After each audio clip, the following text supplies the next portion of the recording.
Oi, gente, voltamos com a nossa correção. Vamos lá?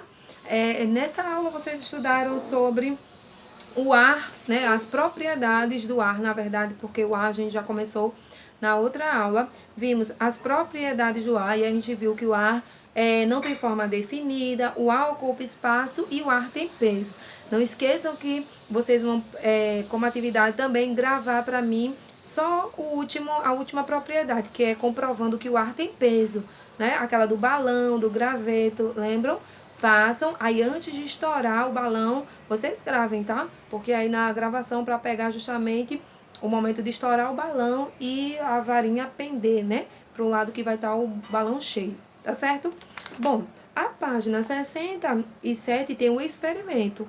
Façam o experimento e as anotações você pode fazer no livro mesmo, já que tem o espaço aí do livro, né? Caso não dê a sua resposta aí, coloca no caderno, tá bom? E a atividade é a da página 68. O primeiro quesito da página 68 pediu para você indicar a propriedade do ar que está relacionada em cada situação.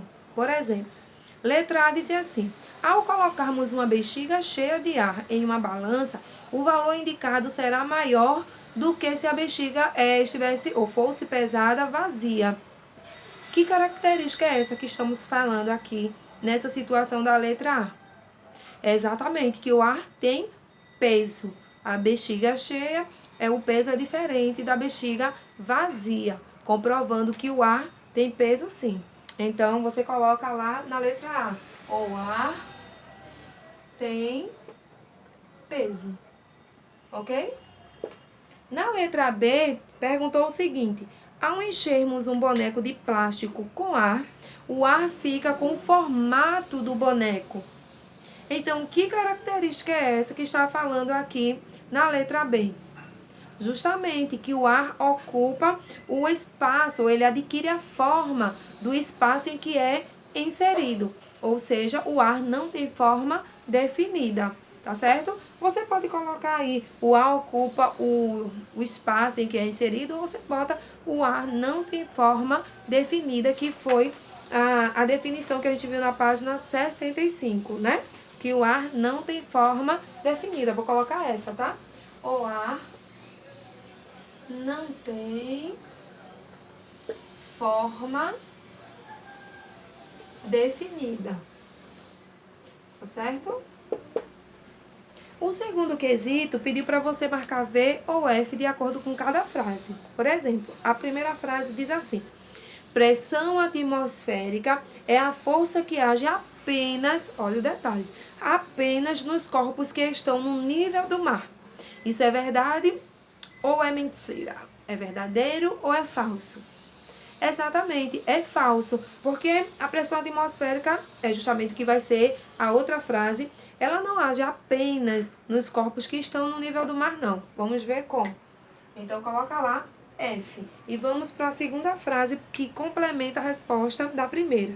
A segunda frase diz assim: a pressão atmosférica atua sobre todos os corpos e em qualquer ponto da atmosfera. Essa sim está certa. É em qualquer ponto da atmosfera, não só sobre aqueles corpos que estão mais próximos ou mais distantes do nível do mar. Pode, tanto faz, ou próximo, ou perto de qualquer ponto da atmosfera, tá? A pressão atmosférica vai atingir qualquer corpo. Então, essa segunda frase é o quê? Verdadeira, exatamente.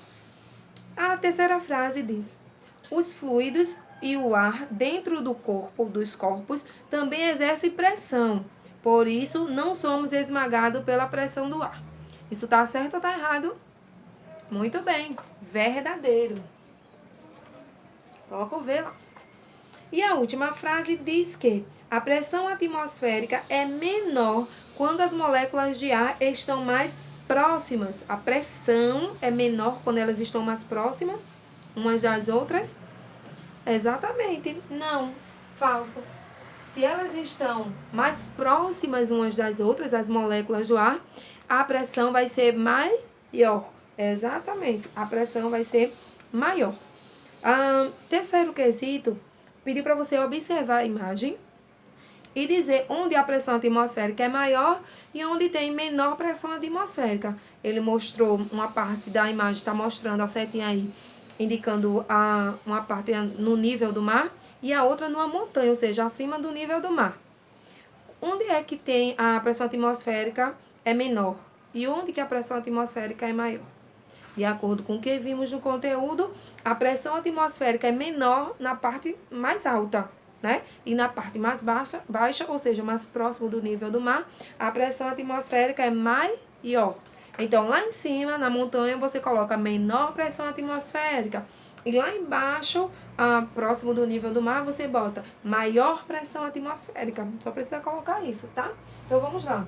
Lá em cima, tem menor pressão. Opa. Vamos separar. Cuidado só, gente. Quando for separar a sílaba, caso uma palavra não dê em uma linha, você separar direitinho, tá? Então, menor pressão atmosférica.